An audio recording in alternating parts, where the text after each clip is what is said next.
The day I gave birth, my mate called our pup a mutt. He threw us both to the pack under the full moon. I held my pup to my chest. They ripped her out of my arms. I watched the pack tear her apart. I heard her cry stop. Then they came for me, teeth in my throat. Them. I cursed him with my dying breath. Moon goddess, give me one more life. I'll make him pay.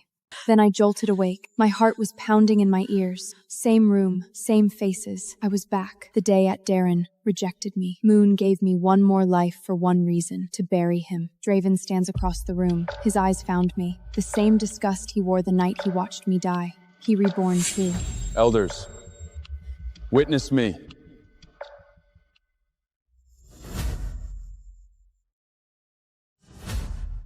I reject Lyra Mooncrest as my fated mate. The room went dead silent. Rejecting the mate the moon chose for you is taboo. Then the bond ripped out of me. The pain hit my chest and dropped me.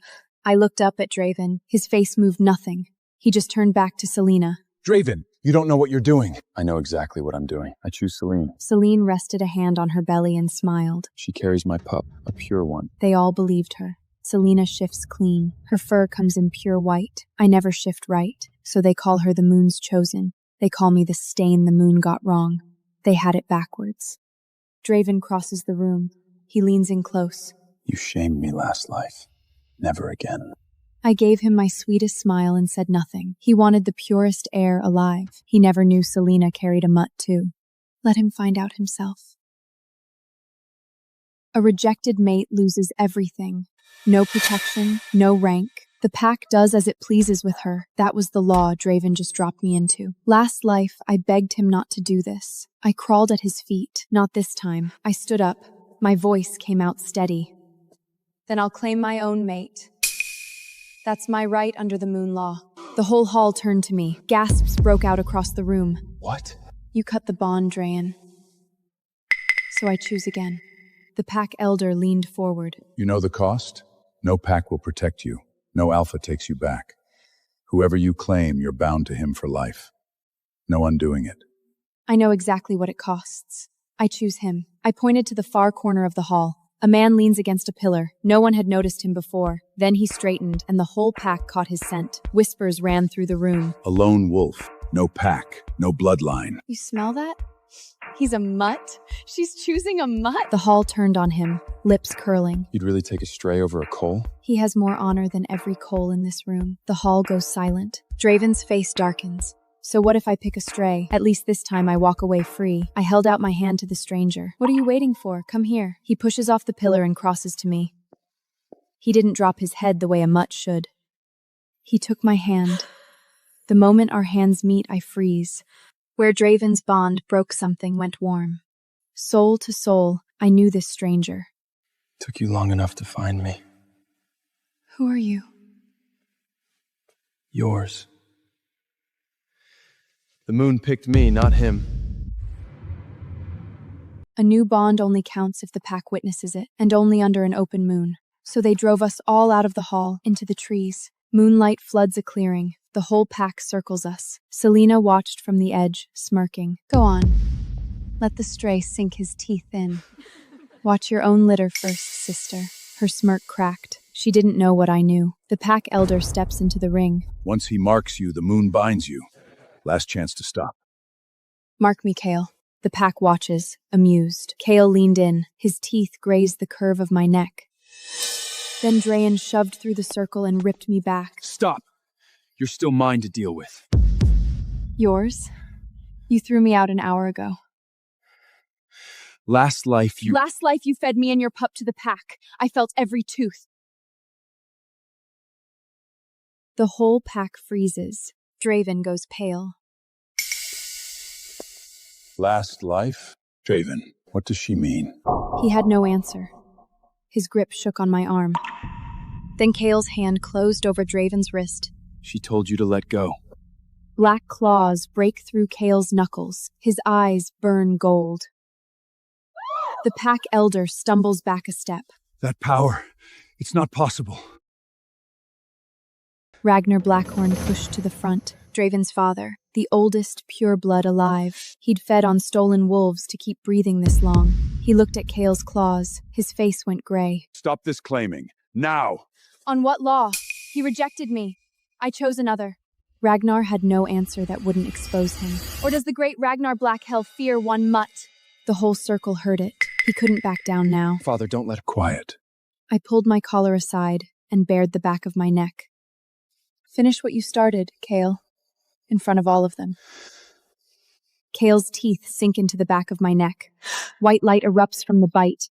A white crescent appears. The older wolves dropped low, shaking. They knew that mark. A claiming mark always heals over red. Mine blazed moon white, bright enough to hurt. Ragnar stared at the mark and went stitted. That mark. It can't be. What happened? Why is everyone bowing? No one answered her. The young ones never knew. Davin looks at my neck, then at his father. Father, what is that mark? Ragnar didn't speak. His hands were shaking. He stared at me the way you stare at the dead come back. I touched the white crescent on my neck. I knew exactly what it meant. My mother told me once. They buried the white wolf lifetimes ago. Tonight she marked me as her own. You killed the white wolf once. Did you think she'd stay down?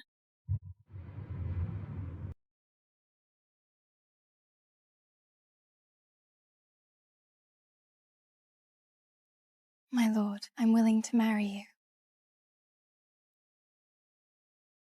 That familiar voice rang out again. Watching Serafina act all shy and sweet, I could barely hold back my rage. This was already the third time.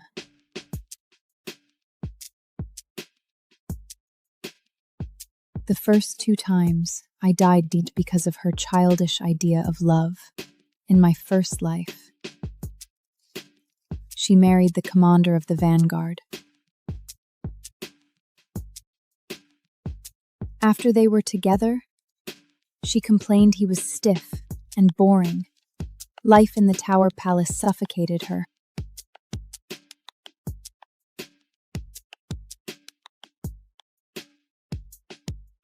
So she secretly kept a handsome elven bard outside. Every day, she used magic to disguise herself as me and sneak out to fool around with him.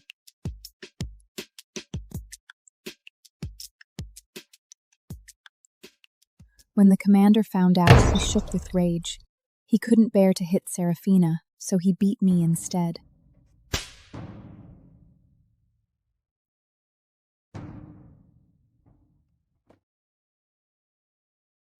I knelt in the snow and begged for mercy.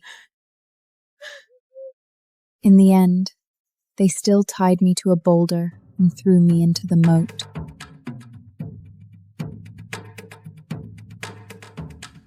Serafina was forced to cut off contact with the bard. The commander locked her in a dark tower where she died in despair.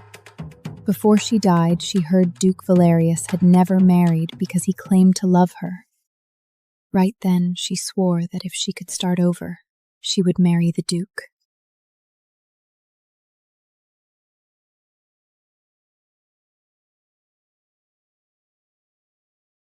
So in her second life, Serafina married Duke Valerius. After they formed a soul bond, she realized the Duke treated her well, but never touched her. Whenever she asked, he brushed her off. Serafina, be good. I'm busy lately. Let's take this slow, all right? Serafina grew anxious. She put on sheer gowns again and again and cast charm spells. The Duke didn't react at all. So she made me buy a strong lust potion from an alchemist and drip it into his water.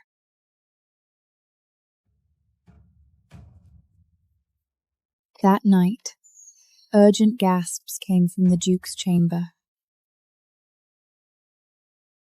Only the person inside wasn't Serafina or any other female elf. It was a guard who was always at the Duke's side. Serafina completely broke down. Crying, she drew a dagger and dragged me with her to assassinate the Duke. I refused to go, so she killed me on the spot. Before I died, I heard her voice, like a demon. Adelara, you never wanted me to be happy! That's why you didn't stop me when I said I would marry him! Blood spread across the floor. She stabbed me to death. Serafina failed to assassinate the Duke. Furious, the Duke threw her into the dark marsh. She was abused by orcs until she died. Before her death, the Elf King happened to be touring the territory in disguise. He saw Serafina's ruined state and wept. Serafina, why were you so foolish? Serafina's soul drifted in the air. Don't worry. After all you've suffered, I'll avenge you. She realized the king of the Holy Light Elves was the distant cousin who had once stayed with her family. Seeing his grief made Serafina's heart ache. She swore in the next life she would never fail the man who loved her. In the third life, Serafina and I opened our eyes again. I saw Serafina, happily about to accept the marriage. The pain of being brutally killed swept through my whole body again. This time, I just wanted to live. Wait! Alara, nobles are speaking. Who gave you the right to interrupt? My heart jumped. I realized I had gotten too worked up. The king was using the name Calum now, pretending to be a distant relative of the Silvera family. Count Silvera didn't know his true identity and treated him like a younger elf. Serafina knew, but she told no one.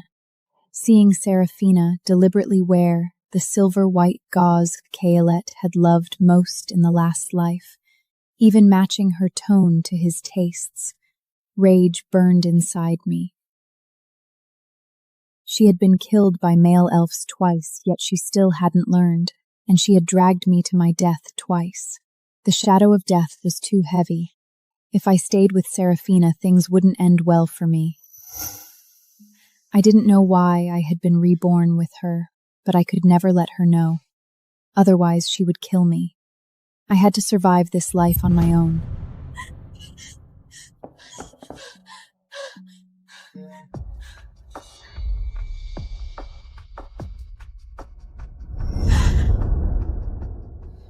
Alara, what are you doing? I searched my mind for a way to fool her.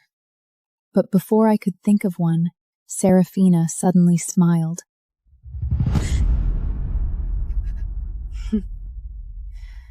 Alara, You've fallen for Lord Calum too, haven't you?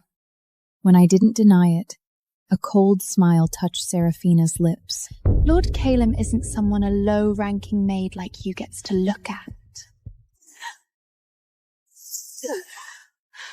Alara, put away those thoughts you shouldn't have. Serafina was still angry. She thought I was prettier than her. Now she also thought I had designs on Calum. So she had me sent to clean the outer courtyard. Through the tall, arched windows, I could see Serafina and Calum playing in the garden every day.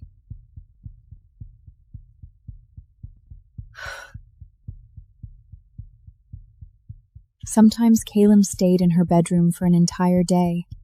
When he came out, even his silk robe was slightly dishevelled.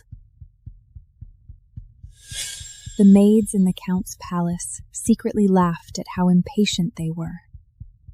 Watching Serafina's shy expression, I grew more and more uneasy.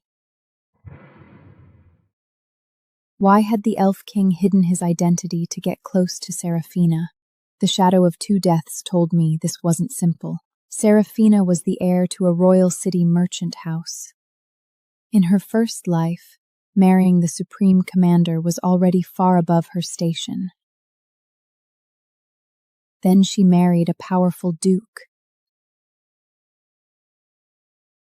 Now it was the supreme elf king. There had to be a secret about her. Serafina's mother was a wood elf. She died after giving birth to Serafina. Serafina's fathers devastated and never took another lady of the house. Serafina was the Silvera family's only precious daughter. She envied her parents' love and always wanted to find a soul mate. An immature, foolish elf like her had nothing worth using. Then the key had to be Count Silvera. I made up my mind to investigate the Count. After lying low for several days, I finally found a chance to reach the Count's study. Before I could feel happy, a strong hand yanked me backward. Alara, what are you doing? My heart sank. Every time I tried to survive, I ran into Serafina like a curse. She even seemed to guess my moves ahead of time and block me at the worst moment. My mind raced, and I immediately made up an excuse. I came to use the bathroom. You expect me to believe that? Tell the truth, or I'll whip you with vines. I groaned inwardly. Then I looked at Caleb and thought of a perfect idea. Actually, I came to see a guard. I racked my brain as I lied, but the more I said, the smoother it sounded. I met a male elf before and fell for him at first sight. I heard he guards the Count's door, so I wanted to see him. It sounded fake, but Serafina glanced shyly at Kalon and believed it. She was even about to find that guard and make us form a soul bond right away.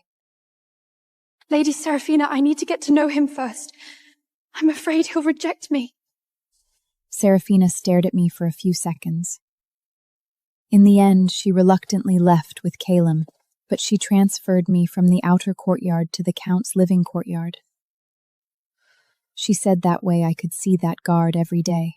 The next day, I hurried to the Count's courtyard. There was a silver melon tree in the yard. I circled the tree several times but found nothing unusual. Just as I started to feel disappointed, a voice sounded behind me. Alara, what are you looking for? The one I feared most was never Serafina. It was Caleb. He always wore a faint smile and seemed easy to approach, but somehow he made me shiver. Not to mention, his hidden identity was far beyond anything I could ever reach. I thought the tree was beautiful. Why are you here, Lord Caleb? Serafina was looking for you. Alara, you're clever. Maybe we can be friends. From now on, if you need anything, come find me in my tower. Don't worry. I see you as a friend, so I won't hurt you. He was lying, but his reaction made me even more certain that this family had a secret. That was why they were so obsessed with Serafina. Obsessed enough to turn their attention to me. He wanted to start with me. But that was good too, so I agreed right away. When the future Alpha was hurt and alone, I saved his life. To repay me, he used his Alpha command. He took his promised mate and gave her to another wolf. After that, he kept me close. He spoiled me. He even turned on his own grandmother for me. I thought that meant something, but right before I died, he went quiet for a long time. I owed you my life. Now the debt is finally paid. If I get a next life, I'd rather you let me bleed out. Then Ava would still be my mate. So that was it. He regretted keeping me the whole time. I died with that hate in my chest. Then I opened my eyes. I was back. The day Reed first brought me to the pack. This time, he asked what reward I wanted. A rogue like me won't ask for much. Just set me free. Let me go find my own mate. A rogue is a rogue. All she wants is a man and gold. Those cold, dark eyes actually looked surprised, for once. Sloane, don't be afraid. You saved the heir's life. Whatever you want, just name it. For a second, my head spun. Last life, I knelt in this exact hall.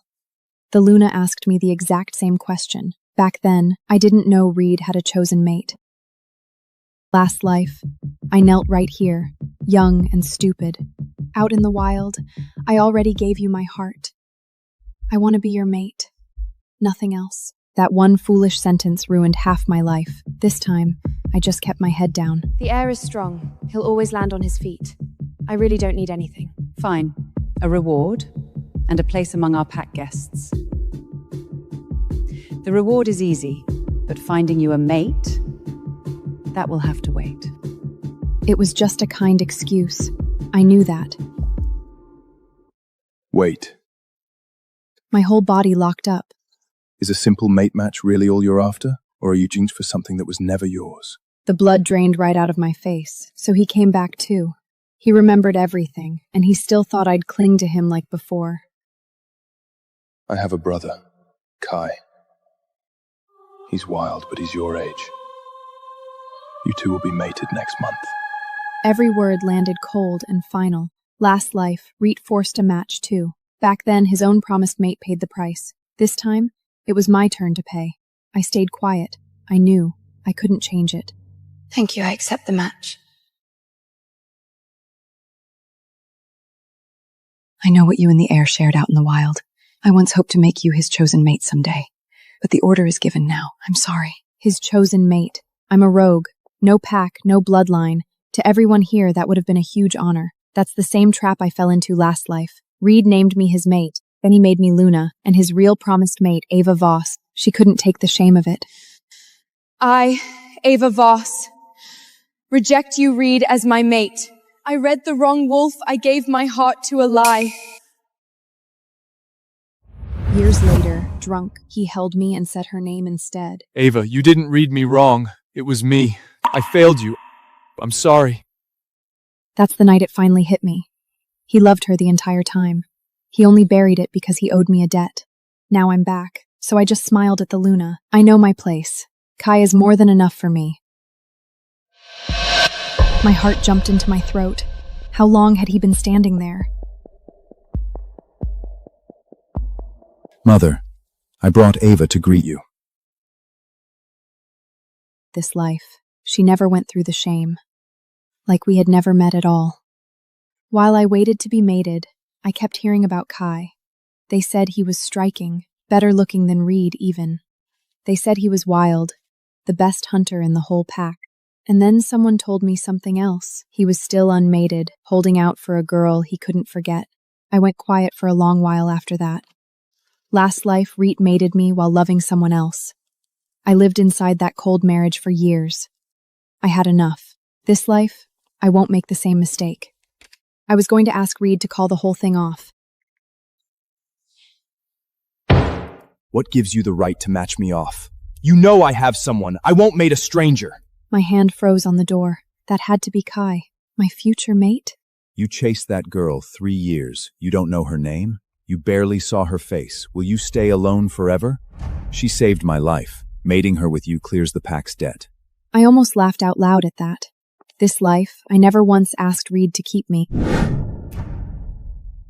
But he forced the match. He made his own brother pay his debt. And just like I expected, the next moment...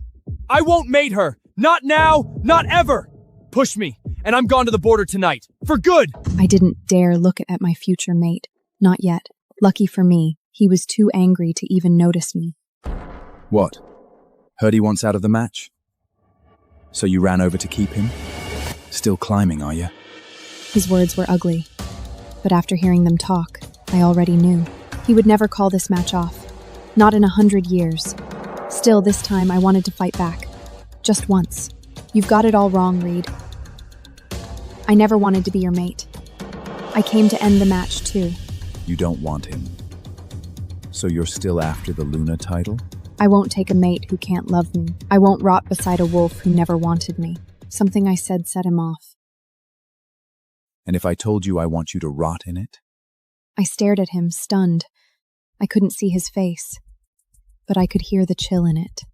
Ava shut herself away because of you. You owe her every tear. You'll pay it all back. So that was his plan. Every bit of pain Aya suffered, he'd make me suffer too. Reed looked tired of even seeing me. The match stands. Drop it. Stop reaching above your station. Sloane, Kai is good. He's not as bad as the heir says. He won't waste your life. He just already loves someone. I thought about that girl Kai refused to give up. I got curious, so I let her keep talking. 3 years back, Kai scouted up at Cedar Hollow. Rival wolves ambushed him. He fell off a ridge, vanished. A girl found him and saved him. She wouldn't give her name. She healed his eyes, and then she just left. He went looking for her so many times, never found her. Such a shame. The two of them should have been mates. She remembered I'm the one mating Kai now. I just stood there, frozen in place. 3 years ago, I was a healer near Cedar Hollow. Under a ridge, I found a badly hurt wolf. He'd struck his head in the fall. He woke up blind. I cleaned his wounds and changed his torn clothes.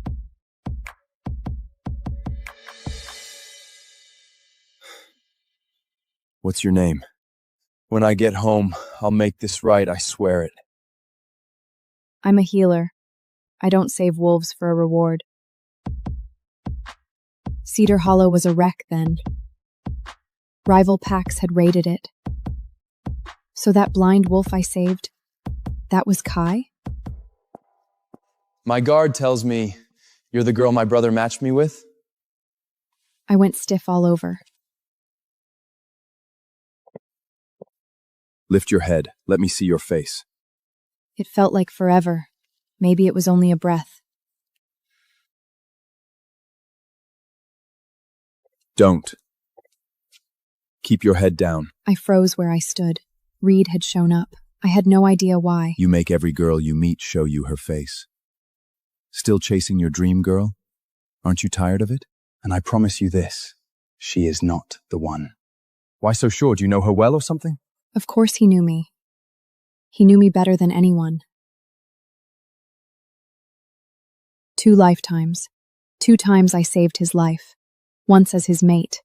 At our best, he even tracked my moon cycle. He'd have warm tea ready and coax me to drink it. But he can't say a word of that now, so all he had left was a cold lie. When she saved me, she never mentioned any of this. One girl, traveling that far alone? You're imagining it. He said it like it was hard fact.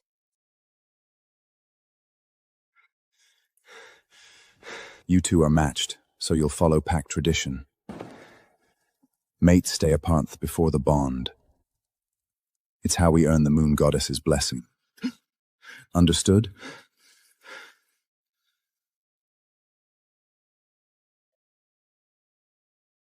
Why didn't you refuse him? Then I understood what he meant.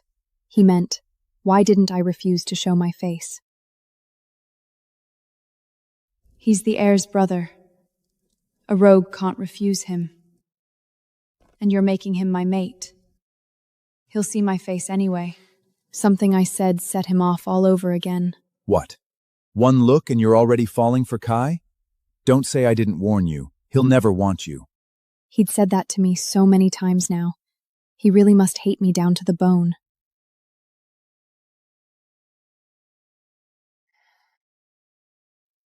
A month before the mating, I went to the moon goddess shrine. I wanted her blessing for a clean, fresh start.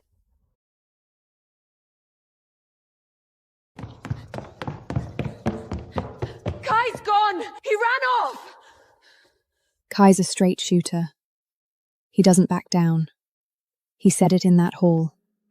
Push him, and he runs. So I saw this coming a mile away. Still, I let her give me the details. He left the heir a note. Won't mate a wolf he doesn't love. Said if it's a debt, the heir should mate her himself. Reed was absolutely furious. I laughed quietly to myself at that.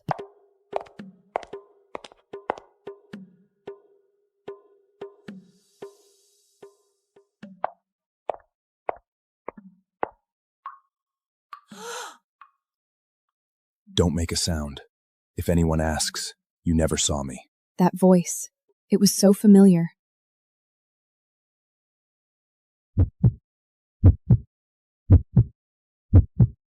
It's you. I finally found you. I blinked at him. So the blind wolf I saved back then was Kai after all. You remember me? The blind one. Cedar Hillow 3 years ago. You even changed my clothes. I searched for you for years. I never knew your name. I can't believe it's really you. I almost laughed. Oh, I'm Kai. You can just call me Kai. The Omega told me he was the quiet type. I paid a fortune to wipe my memory clean. I forgot the fiancé who forged me from a street kid into a blade. I forgot the girl I once saved off a trafficking line, who then stole everything I had. I only remembered life before 18. Rainy nights, the orphanage, the bitter taste of cheap coffee, and one old poetry book, swollen from water, 3 years later, I ran a used bookshop in Palermo. That dusk, the shop was empty. The bell over the door suddenly rang. 3 men in black suits stepped out of the shadows. The lead one peeled off his leather gloves. His voice was low. Nightshade, why did you never answer the Don's recall? I stopped sliding a book back onto the shelf. Sorry. You have the wrong person. He took a step closer. Luca Moretti drowned the whole commission in blood for you. And you don't even give one explanation? The shop went so quiet I could hear a motorbike pass the corner. I looked at him. My chest ached for no reason. I had a memory override once. I kept my voice polite. Who is this Luca Moretti you're talking about? All 3 men froze at once. I followed their eyes to the other side of the street. A man stood in the dusk. Black coat. Tall. Lean.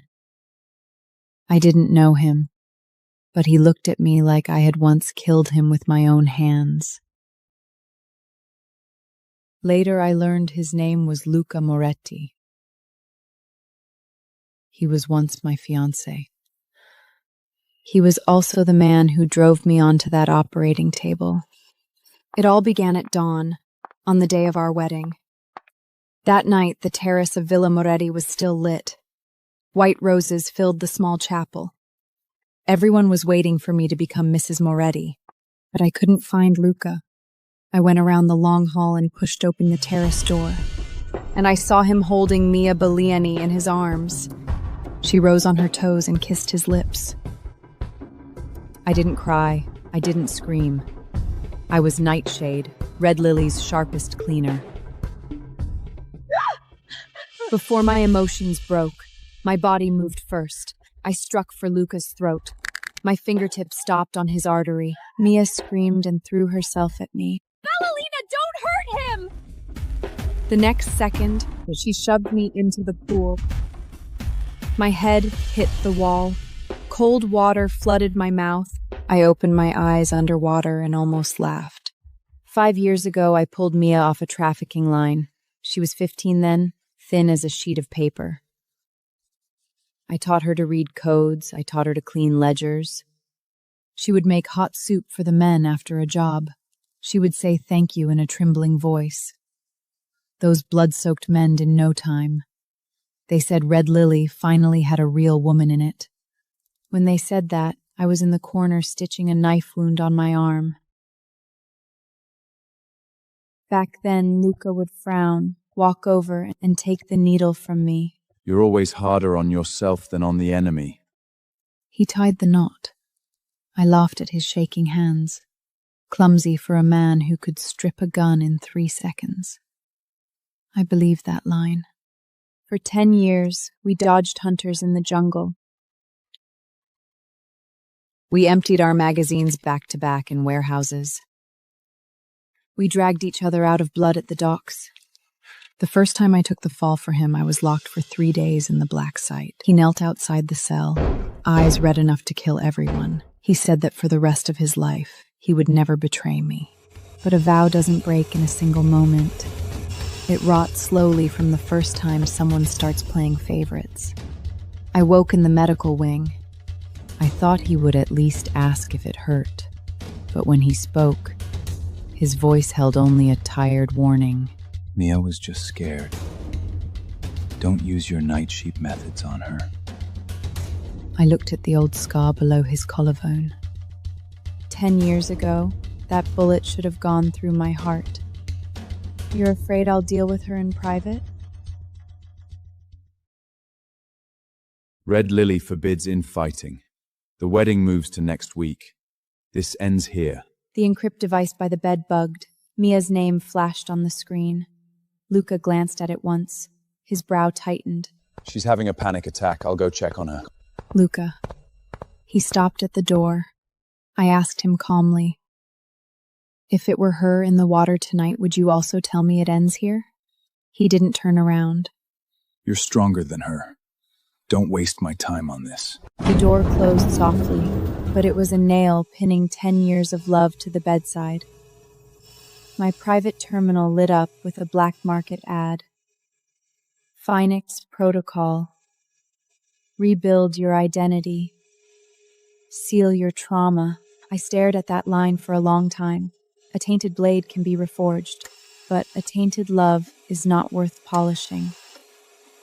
I booked my first neural overwrite. After the first overload, my mind felt rinsed in ice water. Many memories remained, but they were locked behind an invisible door. I knew I had been hurt, but I couldn't grasp the shape of the pain. The doctor told me that once the final overhaul was done, I would lose every emotional tie to Red Lily that had formed after I came of age. I signed the consent form. What if I regret it? The doctor didn't look up. Once you enter the final overround, the regret gets overwrought too. I smiled. Good. When I got back to the safe house, a celebration was underway. Mia sat in the center, holding a diamond-set tactical watch. Lana Creechy saw me and rushed over. Nightshade, Mia gave us key intel on the Balkan contract. The Don praised her himself. She pushed the gift box into my hands. You brought her into the family, it's only right that you give it to her. I walked to Mia and held out the box. She reached for it. The instant our fingers touched, the box dropped. The sapphire face shattered, like a crushed eye. Mia's tears fell at once. Valentina, I know you hate me, but this is from everyone. Someone whispered. She went too far. A maid woman fighting a young girl over a man. Luca rose from the fireplace. He came over, picked up the broken watch, and pressed it back into my palm. Apologize. I looked at him. You saw me drop it? I saw her cry. That line cut deeper than any blade. I set the broken watch on the table. Then keep watching her cry. Mia's sobbing paused. Then she lunged and wrapped herself around my legs. Sister, don't send me away. Those men out there will eat me alive. Her nails dug deep into my ankle. I stepped back on instinct. My knee gave a slight push. But Mia screamed and fell, her left hand bending at an unnatural angle. Luca shoved me aside and scooped her up. I hit the corner of the table. A dull pain spread through my side. You have disappointed me. I braced myself against the table and didn't look at anyone. Luca. I applied a leave Red Lily. The whole safe house went silent. Luca sneered. How many days do you think you'd survive outside the family? My fated mate rejected me at our own mate claim ceremony. In 3 days, I'll be handed over to the Wolf King's heir as his mate. I, Cassian Voss, future alpha of Blackline Pack, reject Nyla as my fated mate. Maris was the daughter of Mara, my father's new Luna. Mara had brought her into our pack. Maris had cried through the whole ceremony. The law of Silverfelst Pack is plain. A she-wolf who turns 18 without a mate bond cannot choose. The council chooses for her. Maris had no fated mate. Hers had died before she ever came of age. The half-formed bond had snapped with him. Losing a mate did not make her unable to bear pups. It only left her unprotected. Nothing stood between her and the council's next decree. She crossed the floor toward me. Her eyes were swollen red. Nyla, don't blame him. I have no bond to keep me safe. The elders will hand me to the old Alpha. I won't survive it. Cassian tightened his grip on her hand. He looked at me. I'm only saving her. She lost her mate. The council could ship her off any day. Once she is safe, I will claim you again. You are still my Luna. You always were. Cassian had forgotten one thing. I am older than Maris. In 3 days, I turn 18. He had just rejected me before the whole pack.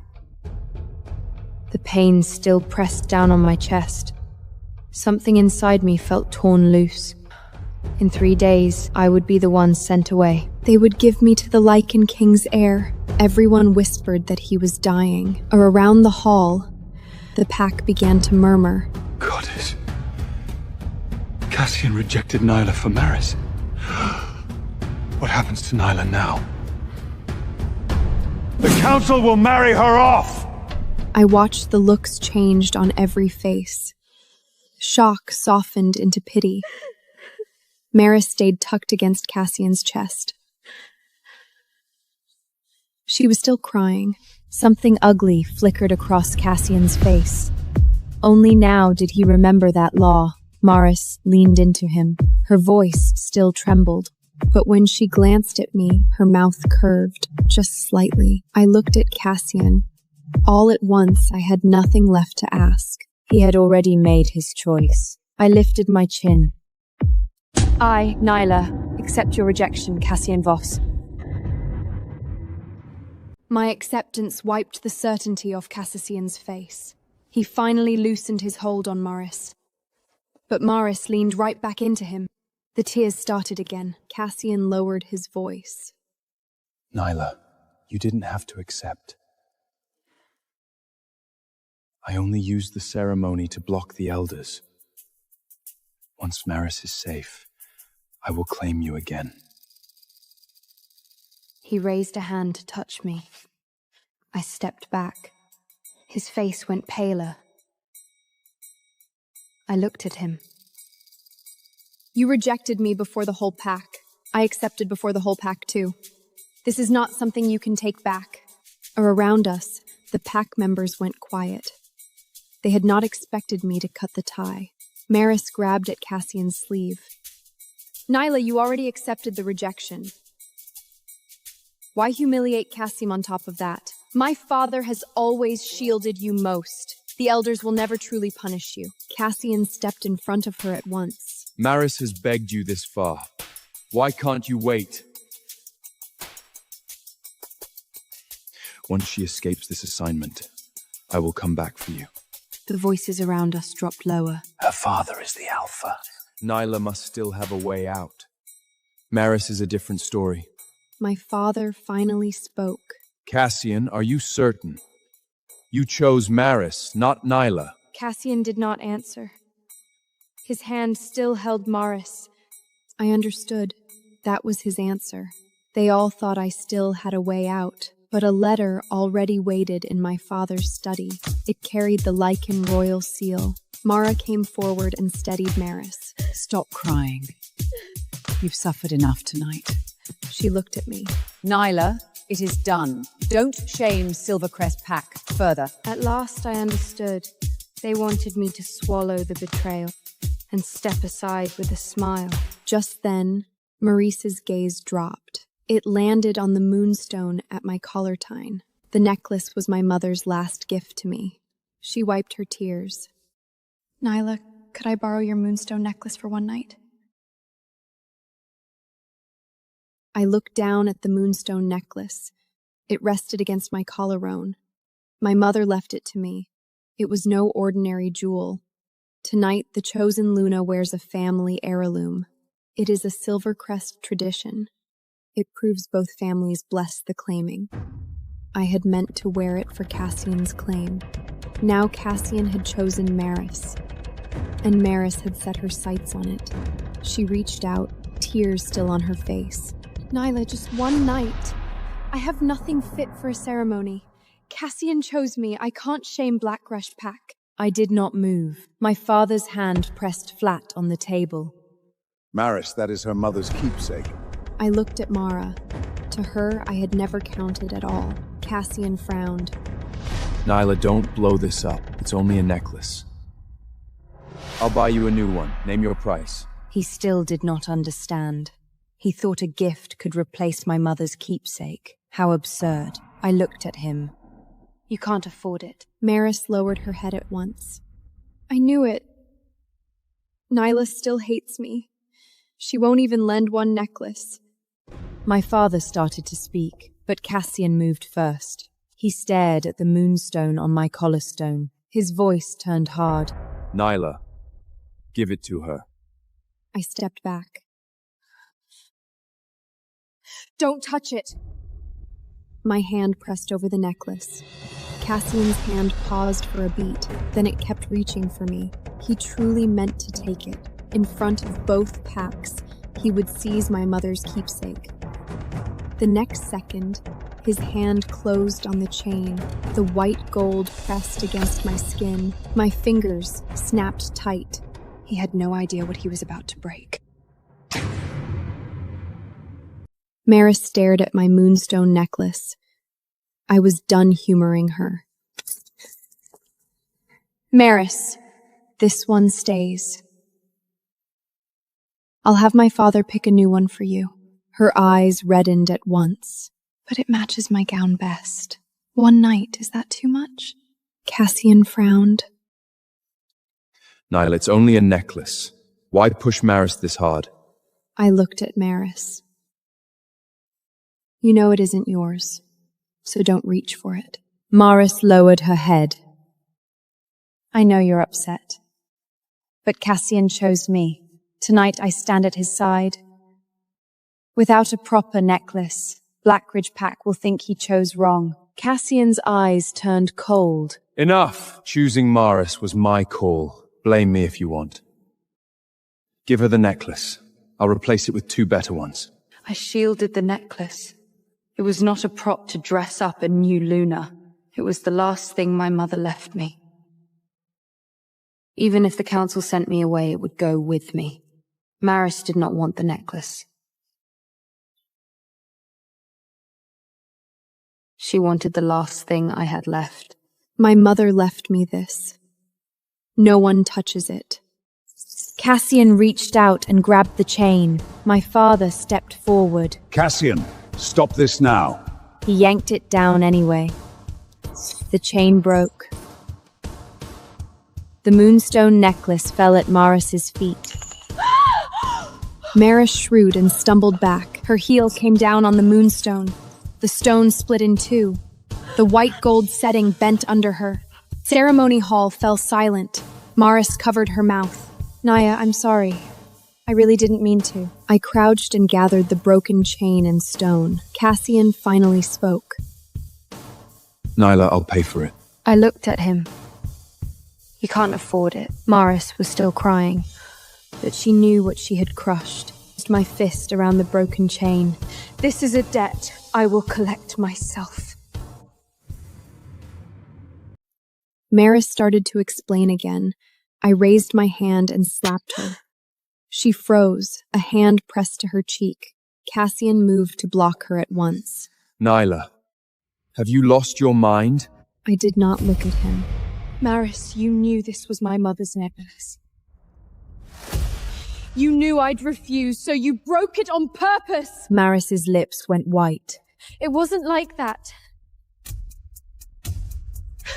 I took a step closer. Drop the act. You never wanted the necklace. You wanted me to lose to you in public. Nyla, she already apologized. I finally turned to him. So did you. I said don't touch it, and you grabbed it. He opened his mouth. I didn't know it was your mother's keepsake. I closed the broken chain in my palm. So what? I explained. You didn't listen. Understanding it now is too late. Cassian tried to say my name. I cut him off. Don't call me Nyla anymore. You rejected me in public, and I accepted. From now on, we are nothing to each other. My father stepped to my side, his voice pressed down over the hall. That's enough for tonight. Cassian, take Maris out of the Silver Throw Ceremony Hall. Cassian looked at me. This time, I did not look back. Late that night, I walked into my father's study. A letter sat on the desk. It bore the Lycan royal seal. The name was written plainly, Rowan Vale. The Lycan King's heir, the one rumored to be dying. My father pressed his hand on the letter. I can have another pack claim you tonight. At least you'd avoid the Lycan royal house. I shook my head. It's too late. Blackridge Pack changed their choice in front of everyone. Silvercrest Pack has no way out now. My father held the letter a long time. I drew it out from under his hand. I accept. I'm going to meet Rowan Vey. On the day I married Sebastian, a car hit and killed my mother.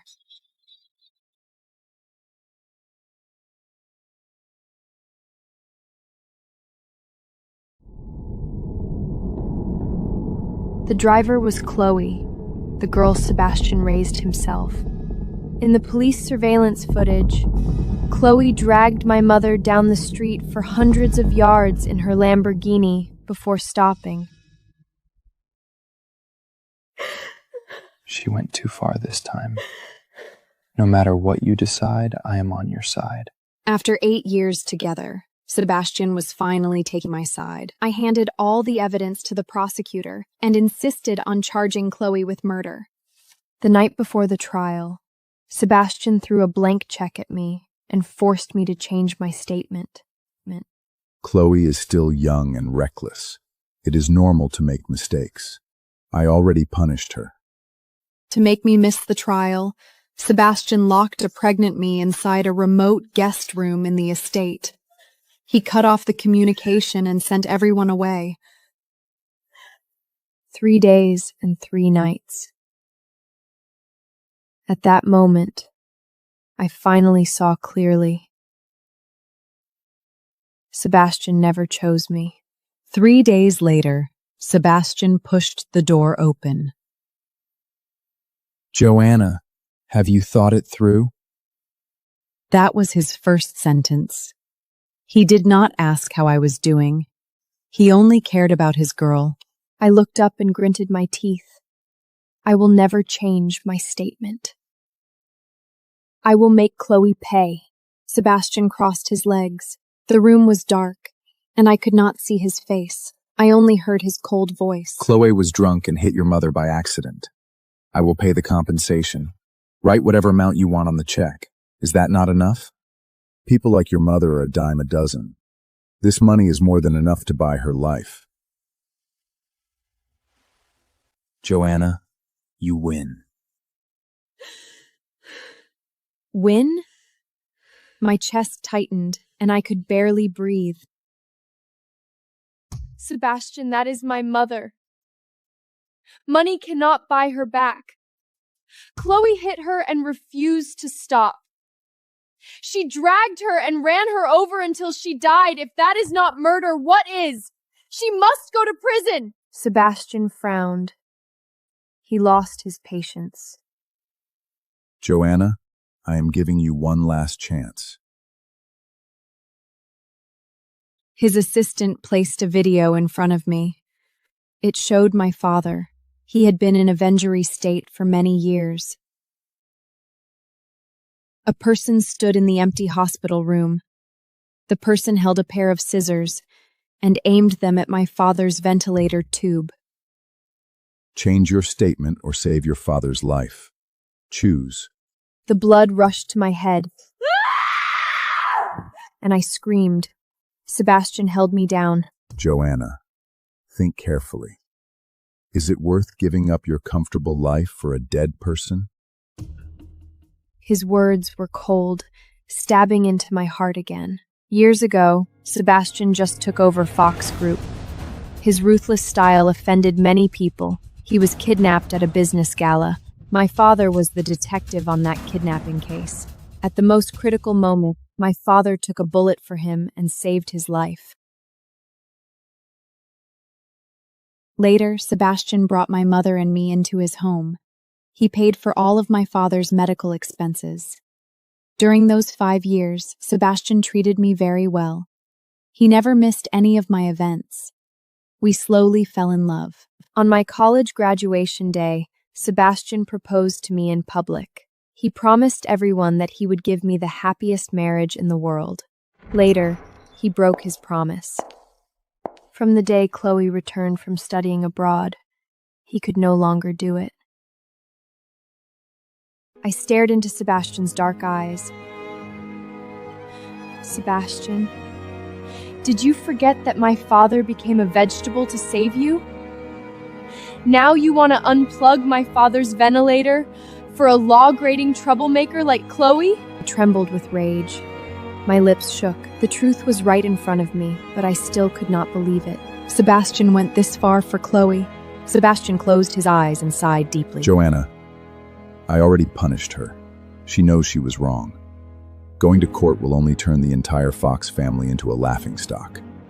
I knew what his punishment meant. Grounding her for a few days. Freezing her credit cards.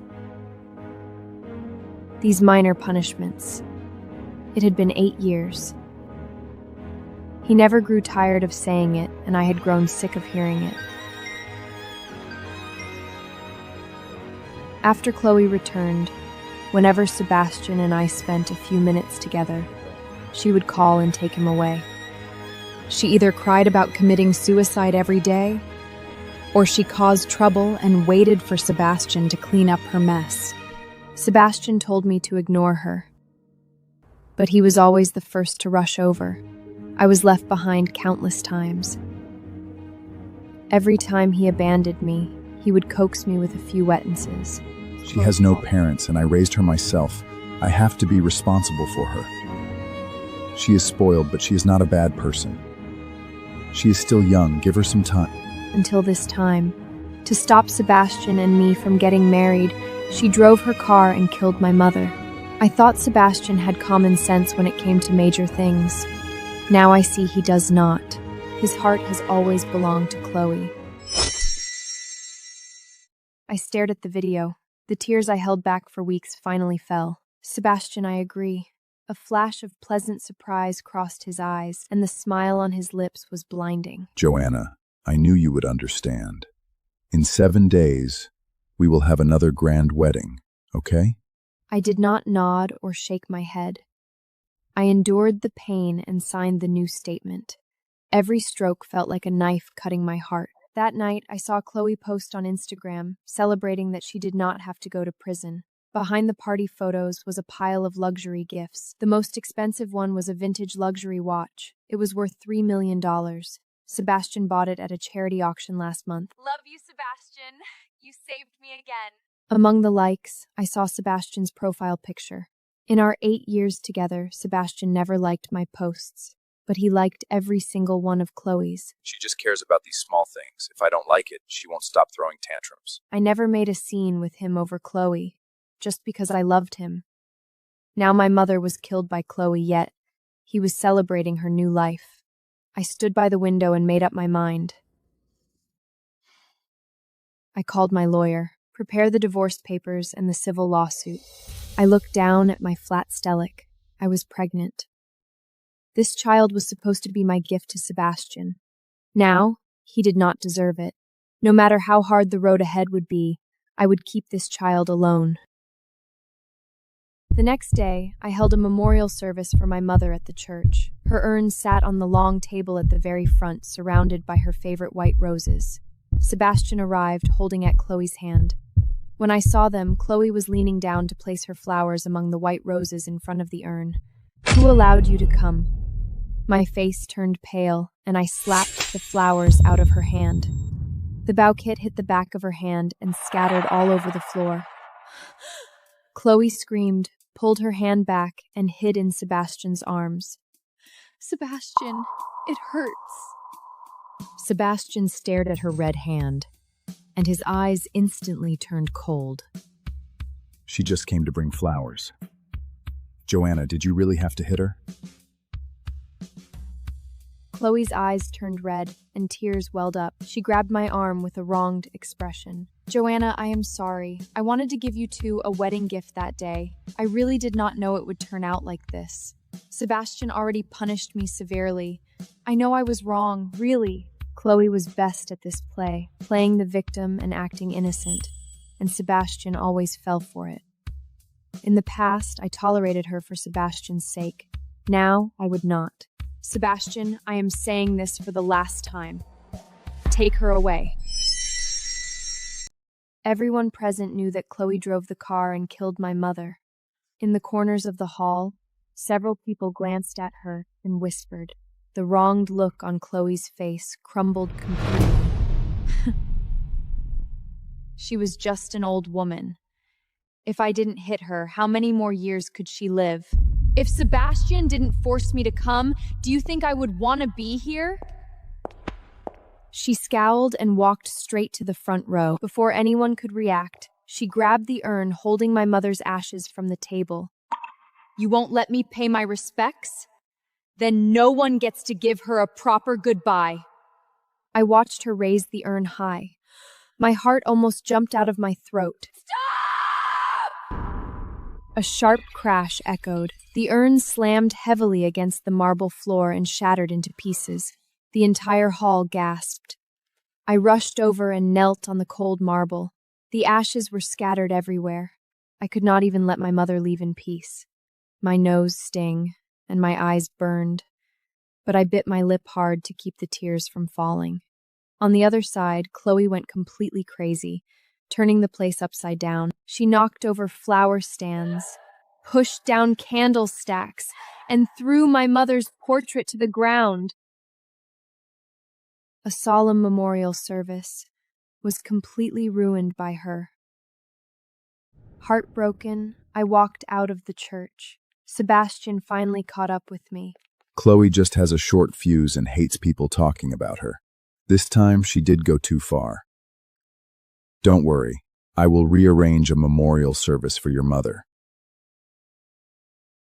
Hearing the same old lines made me want to throw up.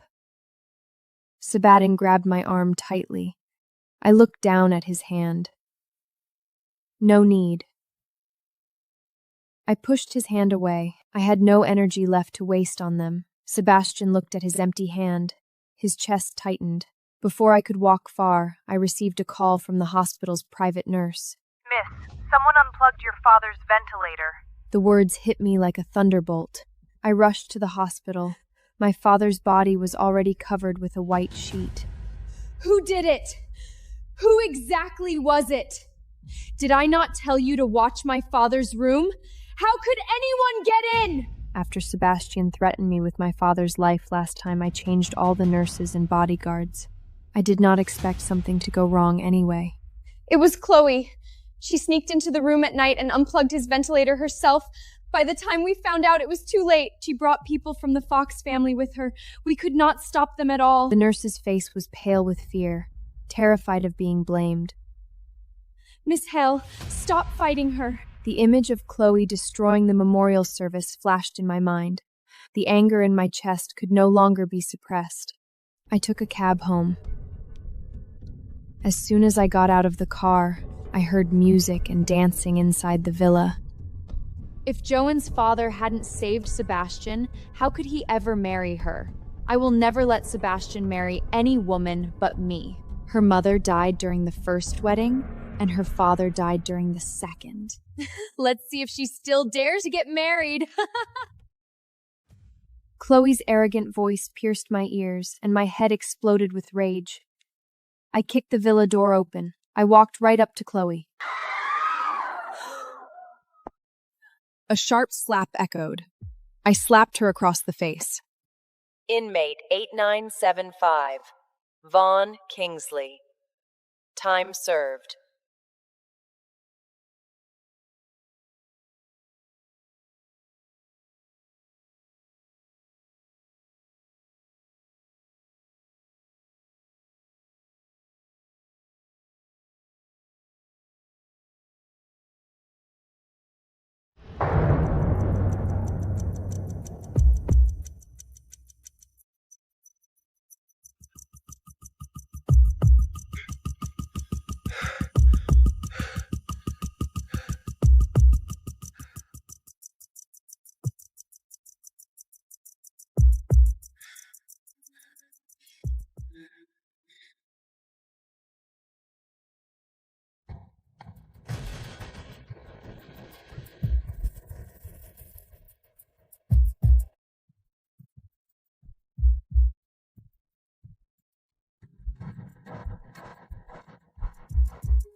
Vaughn Kingsley.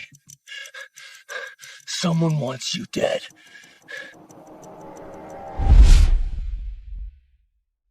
Dad, I swear I didn't know it was mob money. I just wanted to save the family casino.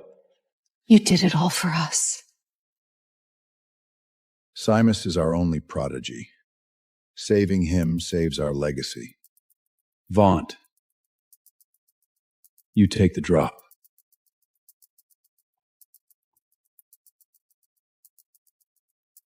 Me? I am your own flesh and blood. You sacrifice me because I don't gamble? No! Even if they ruin my hands, I won't burden you. Vaughn! You only take our money and never work for the casino. It is time for you to take responsibility. If I do the time, will you love me like him? Of course. We will compensate you when you return. When you are back, you will work in the casino. Fine.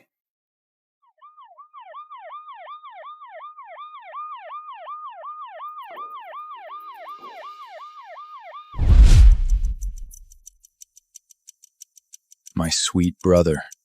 Prison wasn't enough for him. Now he wants my life. Isn't better than this pretty then?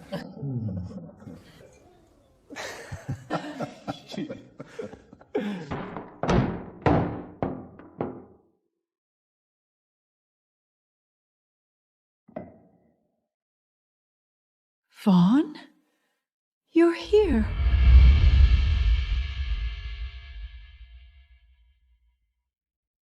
3 years for Silas.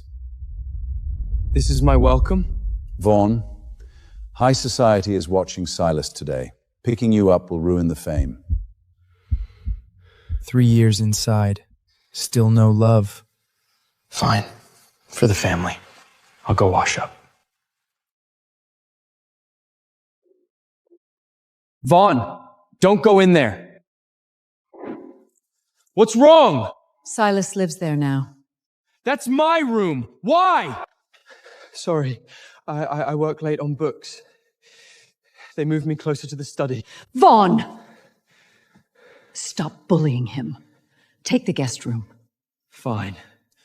The room is his. Toss me my keys. I need to get out. That car is Silas's now. Grandpa left that to me. It's mine! I meet VIPs every day. Driving a low-end car would make the family look bad. I'll take a cab. Even if I lose the deal, I won't blame you. The casino head needs a proper ride. Varn, don't push it! You promised me a place in the casino! What am I to you? Look at you. Management? Start as a waiter tomorrow. Good. I'm never coming back here.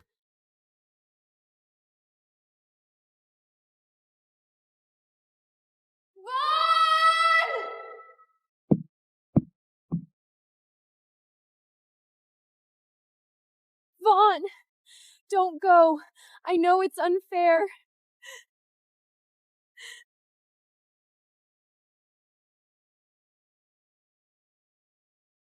Vaughn! Don't go! Don't go!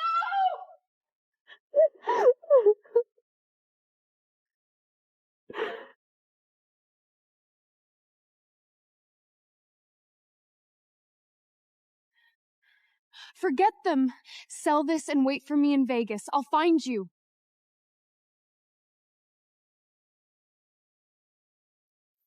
You were my only visitor and the only one I care about.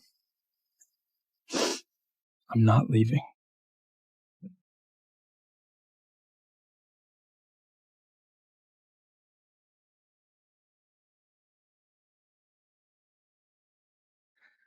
Chairman! Enzo Romano just hit our main casino with 2 top card counters. They're cleaning out the tables. What's going on? They already took 50 million. 50 million? That's our IPO money. A Romano? Dead meat. I'll handle him.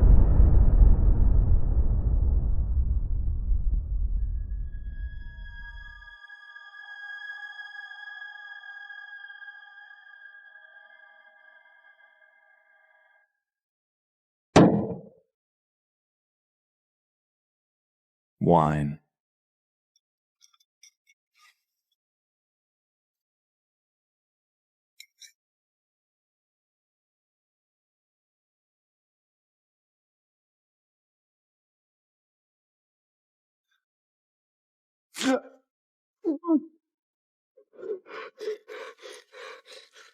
Where are you going?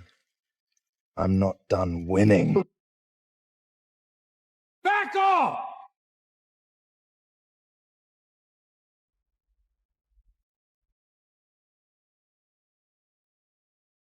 Enzo, you think 2 counters can break us?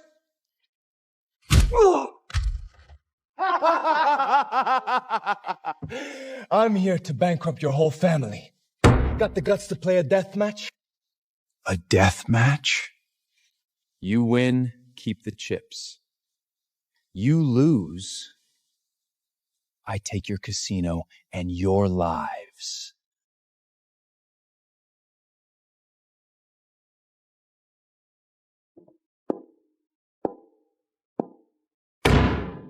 Enzo, you have a death wish? The new genius CEO? Got the guts to play? You want to lose? Fine. Deal. I'm here to bankrupt your whole family. Got the guts to play a death match?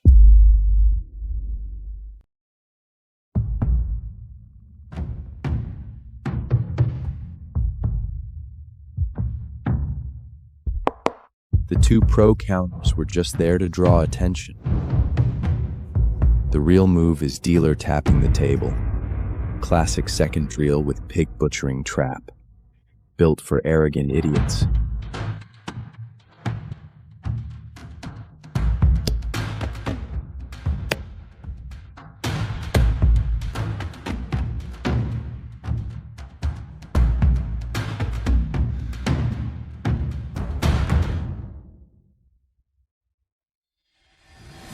Call 100K. Show them. Almost a flush. Lucky you. I fold.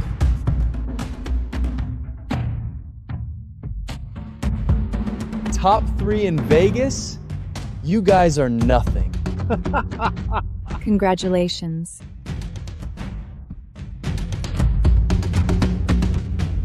Player wins again.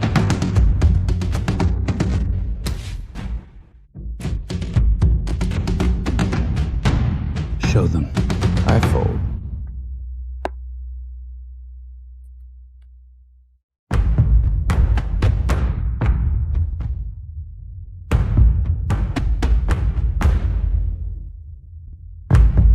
With her on my side, I can clean out every table in this casino.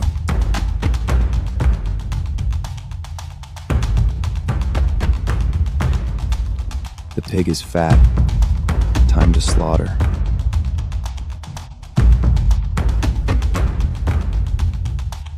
Silas, it's a trap.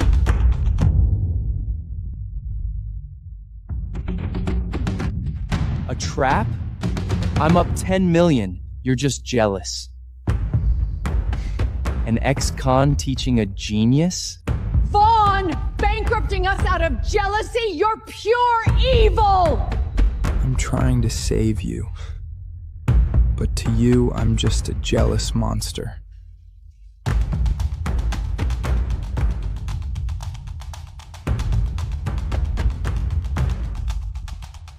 Don't listen to him. You'll win.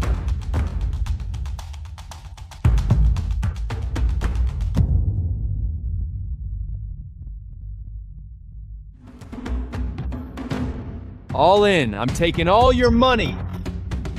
Call.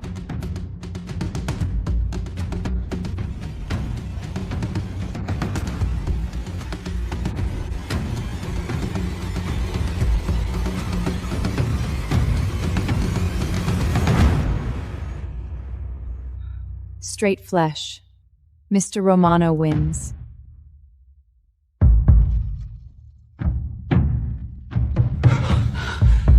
That was all our money.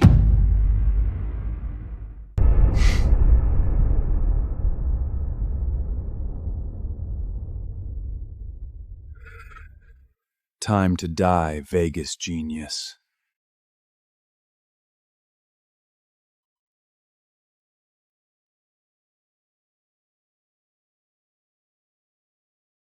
Toss the Kingsleys out, except Silamus. This is Romano's place now.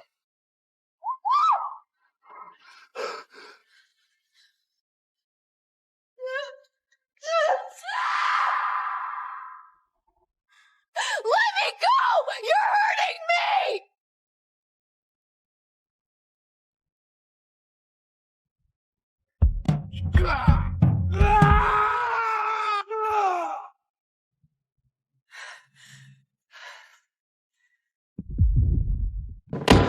You touch my guys in my house? Shoot him!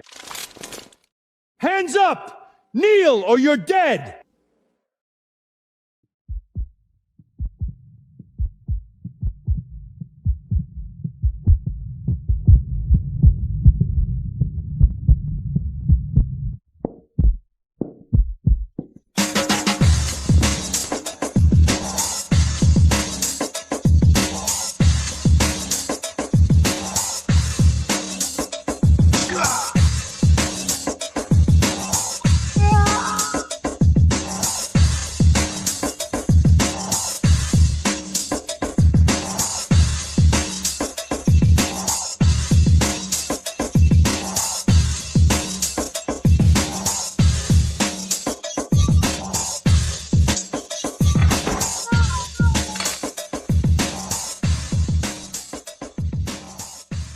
Who the fuck are you?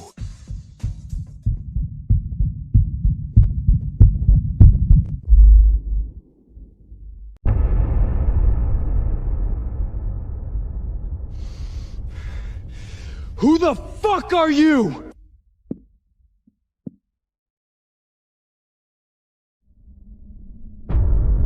A Kingsley.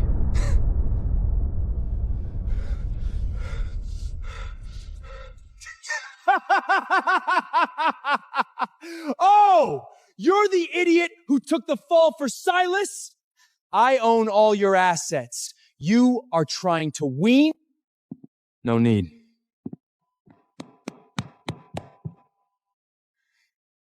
Vaughn, you can't beat them. Save yourself.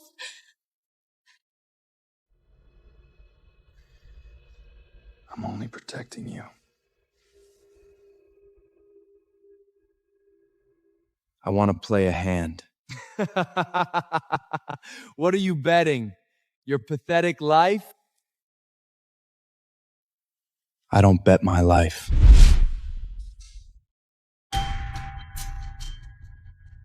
Vegas tricks come down to three things: sharp eyes, fast hands, keen ears.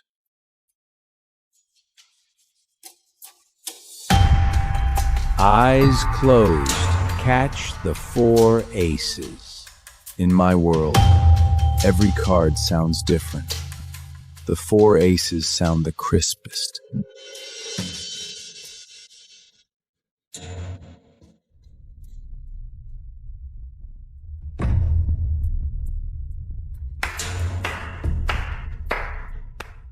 Tracking by sound. I ruled Vegas for 30 years, and I bred a monster in this hellhole.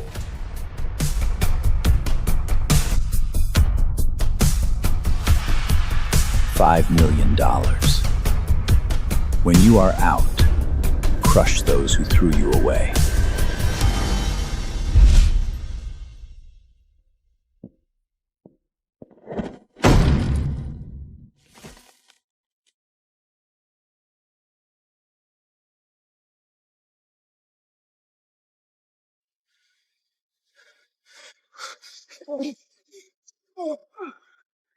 Where did you get this?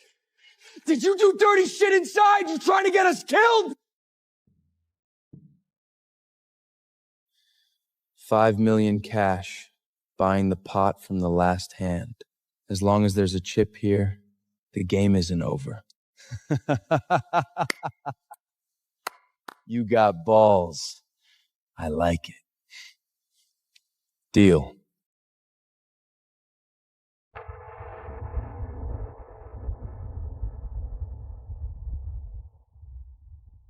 $5 million.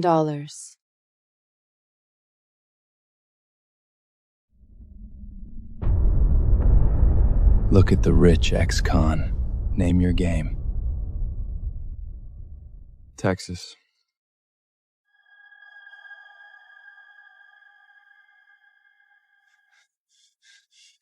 Not even looking?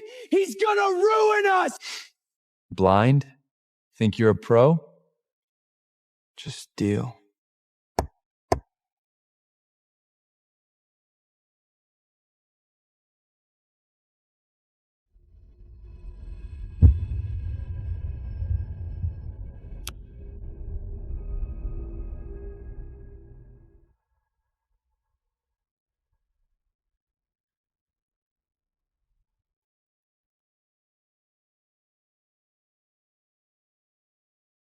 Fold. Huh.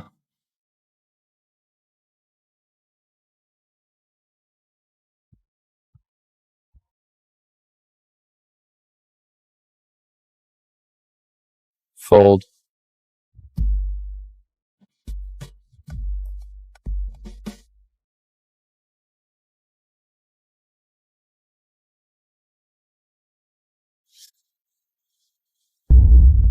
Three eights. He has a bad hand.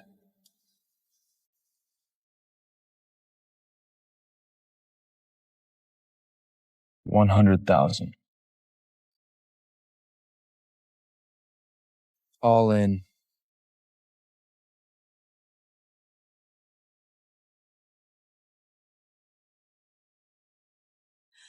Vaughn win. All in.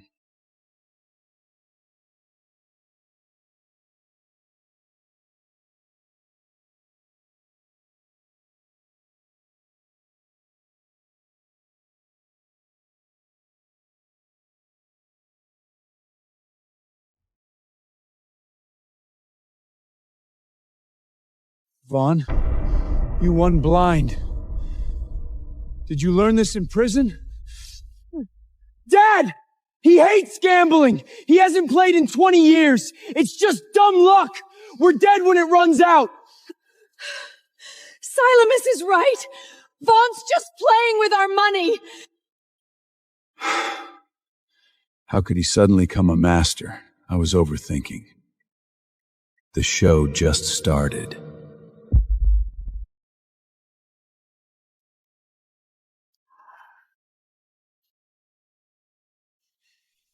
Stella, I need my engagement ring back.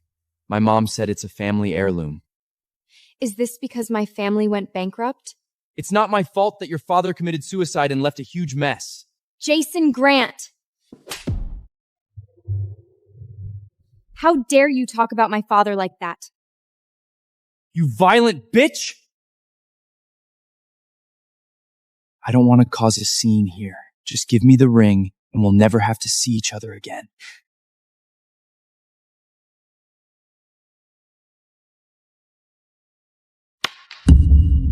Get out of my face.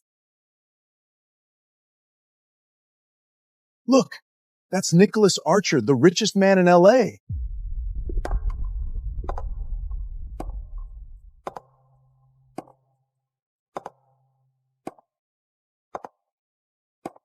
Nicholas Archin? Jason's uncle? Holy shit. He's so hot. I should go talk to him. Get a grip. You don't stand a chance with Nicholas Archer. Rumor has it, he doesn't date. Doesn't date? We'll see about that. Take this, Jason Grant.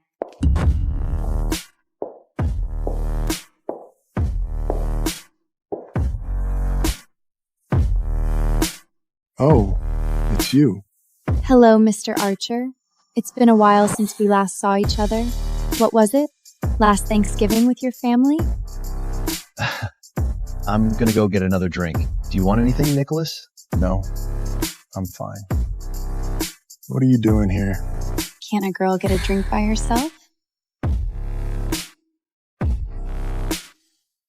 I'm your fiance's uncle. Ex-fiance? Let go. And if I don't, what are you gonna do? You don't want to start something you can't finish.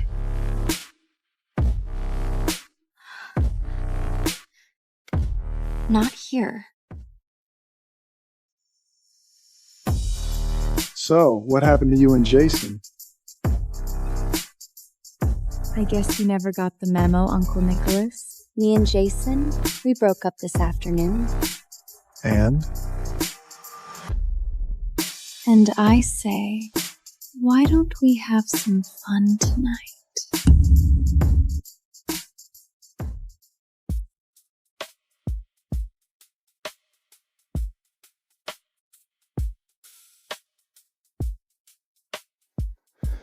What are you trying to do, Stella? Is this about Jason? You know what he did. He dumped me when I needed him the most, and then he had the audacity to ask for the ring back. Some nephew you have, Mr. Archer. So this is about revenge. So what if it is? Maybe I want him to know exactly what he lost. Are you afraid, Mr. Archer? Don't use me to punish him. Then don't be punishment. I can't believe I slept with my ex's uncle.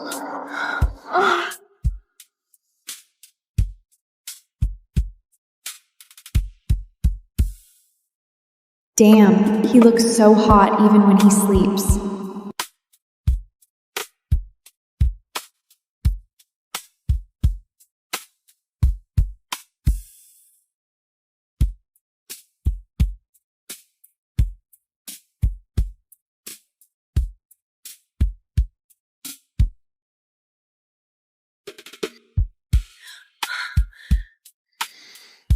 Ditching me already.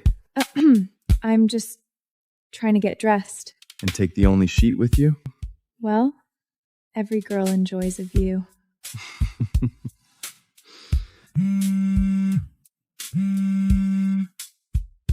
Yes, I'm coming. Yes. Get the numbers ready. Make sure everybody's in the room before I get there. I'll be there in 23 minutes.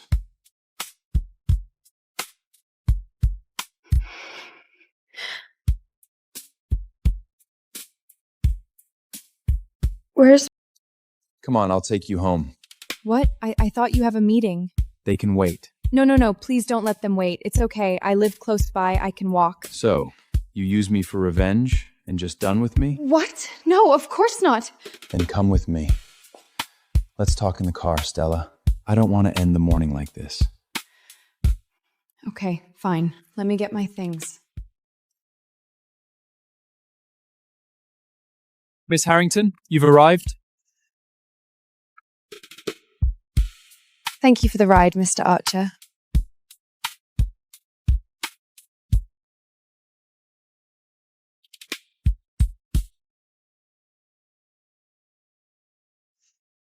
Miss Harrington, your mother just had a stroke. You need to get to the hospital right now.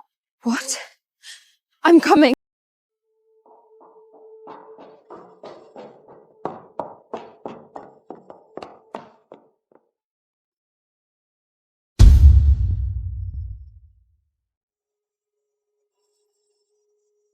Oh my God. Mom. Doctor, what happened to her? She had a stroke on the street. We just finished her surgery and she's stable now. But the cost of her recovery will be huge, and her insurance only covers part of it. Okay. How much money are we talking about? At least $50,000, and you'll need to get it quickly. I promise I'll get the money quickly. Just give her the best treatment, please. Of course. Mom, you're all I have now. I will make sure you get better. No matter what it takes.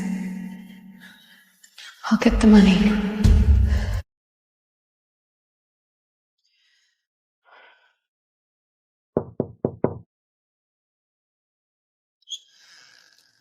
Stella, what are you doing here? Hey, Stella, now is not a good time. I'm kind of in the middle of something. Look, Jason, I'm just here for one simple thing. I need the $50K you owe me, so Fuck my life. My uncle is here. Let's talk later. Stella, you and Jason are through, so you can stop begging for him back. What are you even doing here? I just want the $50,000 that Jason owes me. After everything I've given you, I think it's only fair. You can pay me in cash or give me back the stuff I bought. Your choice. No, Mom, I don't owe her anything. You know, I used to think of you as the daughter I never had, but now, so shameful.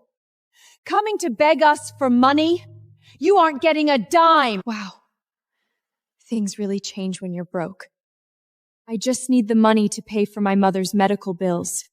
After everything happened, she couldn't handle the pressure and— Not a dime. Just want what's mine. Jason asked for my engagement ring back. Why can't I ask for my gifts back? Look, this is a list of everything I've given you. 2020, I gave you that Rolex watch. On your wrist, $40,000. 2021, the Georgia O'Keel painting, and then 2022, the Land Rover sitting right out there. You gave that to me for my birthday. You can't ask for that back. You proposed to me and gave me that engagement ring. You can't ask for that back. I'll give you the money if you beg me for it.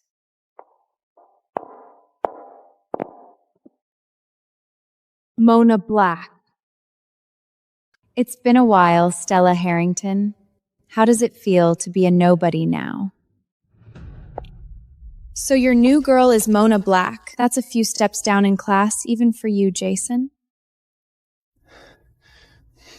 Who are you to talk class? Now, Mona is a wonderful young lady. Stella, can we talk in private about this, please? Talk in private? Absolutely not. I think my solution is far better. So are you going to beg me or what? If you think I'm going to beg you for money, Mona Black, you're delusional. I'd rather die than beg you. Wow, somebody forgets her place. You think you're still an heiress? Your daddy committed fraud and then offed himself. You have nothing now. Mona! Shut your mouth right now. What? It's true. How does it feel to fall from the tower, princess? It still feels better than kissing the pig right next to you. You bitch! What? It's true. Ever since we've known each other, you've been fixating on me. Copying my dress, stealing my friends, and now you can't wait to snatch my trash ex. You need to get a life. All these years and you're still just as nasty and sharp-tongued. Haven't caught up with reality, have you? You're just a broke loser now. I'm gonna enjoy watching you struggle and relish every minute of your misery. I'm gonna enjoy watching you struggle and relish every minute of your misery. This is why everyone hated you in college, Mona. You don't have any friends. You're a bully. Shut up! And how much you pay for Jason to make him marry you? I bet a lot. Since no one can stand to be near around you. You bitch! You can have Jason Grant all to yourself if you want. Looks like you enjoy hand-me-down.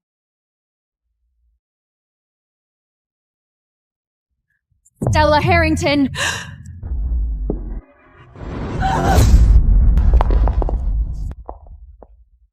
That's enough.